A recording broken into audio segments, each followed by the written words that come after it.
Galerinha, então vamos continuar aqui as questões. Nesta da XP-Hexaman, a gente tem um grau de dificuldade mais elevado, né? Mas, ao mesmo tempo, tendo a tabela periódica, fica mais fácil. Ele fala do bismuto e ele diz o subnível mais energético e o período em que ele está, né? Então, o bismuto era só olhar na tabela, né? Eu tô olhando aqui a tabela, ele está lá no sexto período, né? Sexto período, sexto período, sexto período, e ele termina no 6P3, né? 6P3 no sexto período. Então, tá aí.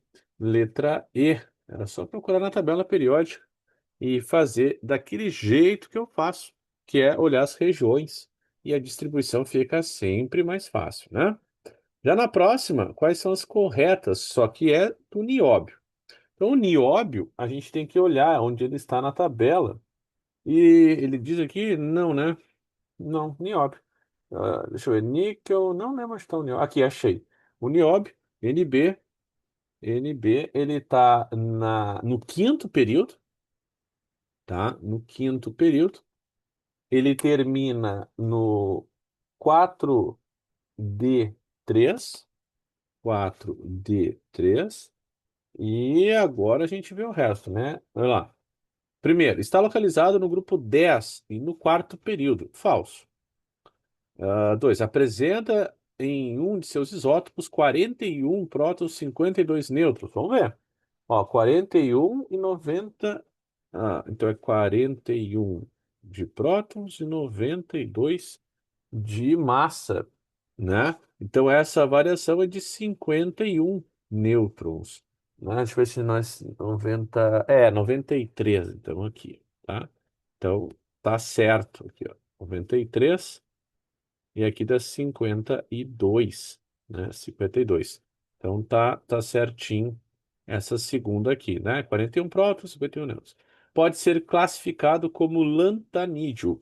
Não, não pode, porque ele é um metal de transição externa, não interna, né? Então não é lantanídeos. Então a correta tem que ser apenas a 2.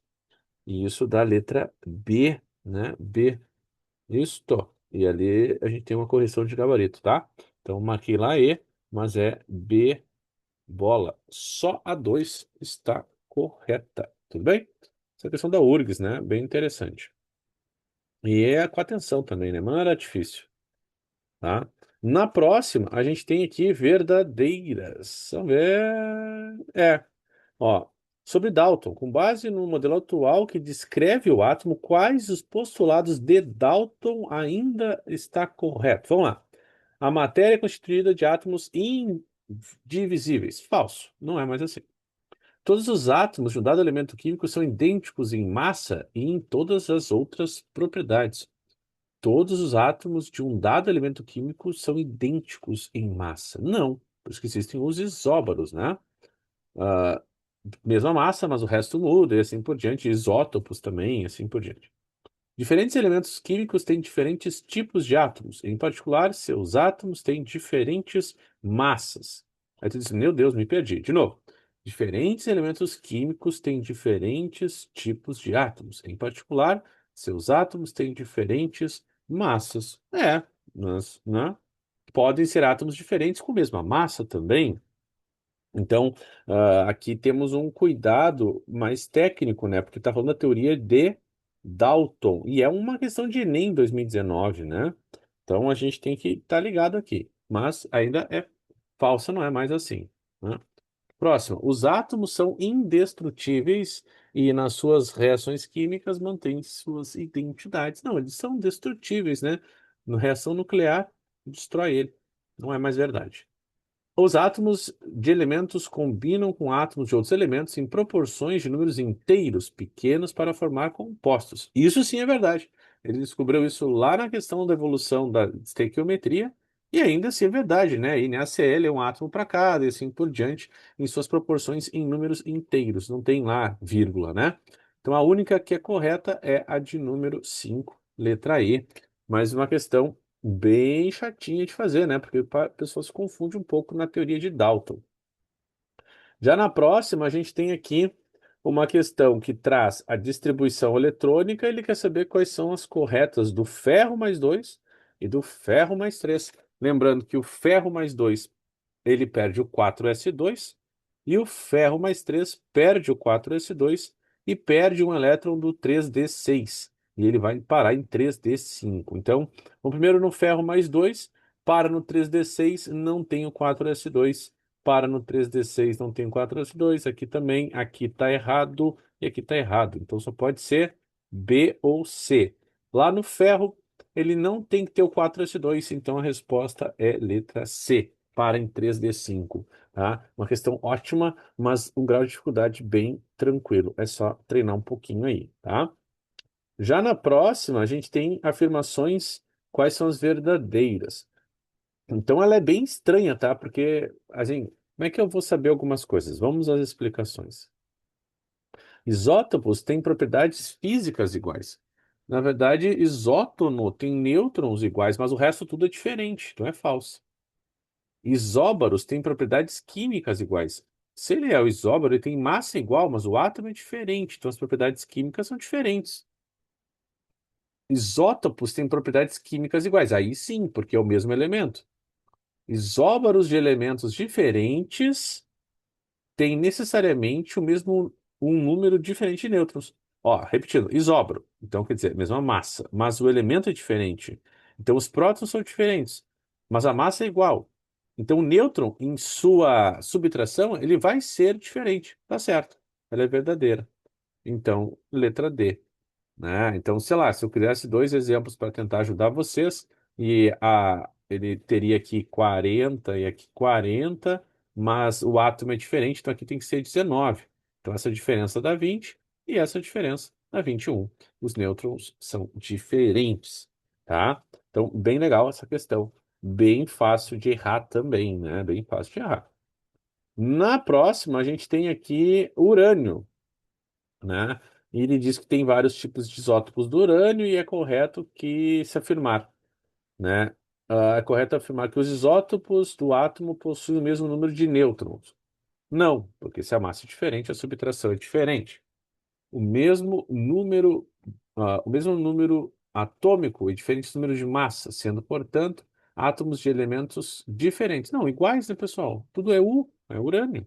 Não pode. Números atômicos diferentes? Não, falso, porque é o mesmo elemento.